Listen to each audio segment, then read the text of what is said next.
15 मे रोजी पिंपरी शहरातील रावेत भागामध्ये एजे फर्निचर मॉलवर बिश्नोई टोळी करून जो येत होता गोळीबार करण्यात आला होता।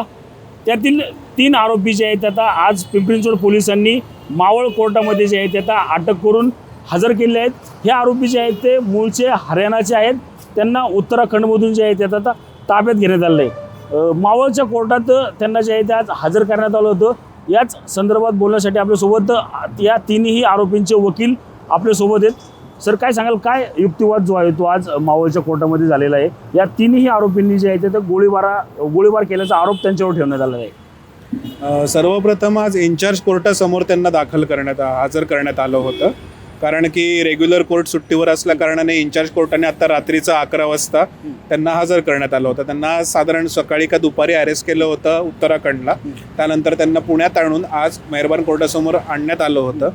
तर त्याविषयी पुढे पोलिसांनी, जे फटांगरे साहेब होते PSI इन्चार्ज, तर त्यांनी असं सांगितलं कोर्टाला की यांचा जो मागावा आहे तो मागावा यांनी CCTV ट्रेलमार्फत, आणि दुसरी गोष्ट म्हणजे CDR, आणि यांनी काहीतरी त्यांचं ॲलिगेशन आहे की त्यांनी निगडीमध्ये आदल्या दिवशी हॉटेलला कुठल्या तरी चेक इन केलं होतं, तर तिथे काही आधार कार्ड सबमिट केले होते, तर त्या आधार कार्डच्या अनुषंगाने यांना अरेस्ट करण्यात आलेलं आहे आणि CCTV ट्रेलमार्फत हजर करण्यात आलेला आहे।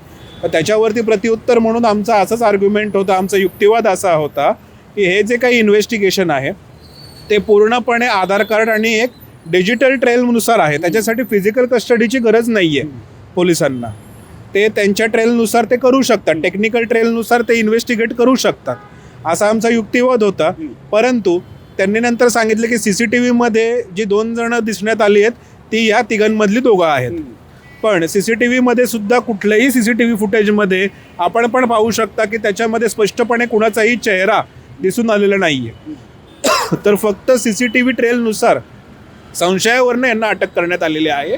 हे खरंच त्या ठिकाणी होते, हे खरंच त्या ठिकाणी आरोपी आहेत, याचं निष्पन्न होण्यासाठी टेक्निकल ट्रेल सफिशियंट आहे, म्हणून फिजिकल कस्टडीची यांना अजिबात गरज नाही आहे, असा आमचा युक्तिवाद होता। तर सदरचा आमचा युक्तिवाद आणि पोलिसांचं म्हणणं ग्राह्य धरत मेहरबान कोर्टाने 28 तारखेपर्यंत पोलीस कस्टडी दिली आहे। नक्कीच आपण पाहिलं तर या तीनही आरोपींना जे आहे ते आता 28 मेपर्यंत जे आहे ते आता पोलीस कस्टडीत देण्यात आले आहे। या दोन्हीही बाजूने पाहिलं तर आरोप प्रत्यारोप जे आहेत आता या ठिकाणी सुरू झालेले आहेत। हे 3 आरोपी जे आहेत आज उत्तराखंडमधून अटक केल्यानंतर आज त्यांना मावळच्या कोर्टामध्ये जे आहे ते आता हजर करण्यात आले आहेत। हे तीनही आरोपी जे आहेत आता लॉरेन्स बिश्नोई टोळीचे सदस्य असल्याचं देखील या ठिकाणी आता प्राथमिक तपासात जो आहे तो आता समोर आलेला आपल्याला निकोज पाहायला मिळत आहे। कॅमेरामॅन विशाल शिंदेसह मी रणजित जाधव, TV9 मराठी, पिंपरी चिंचवड।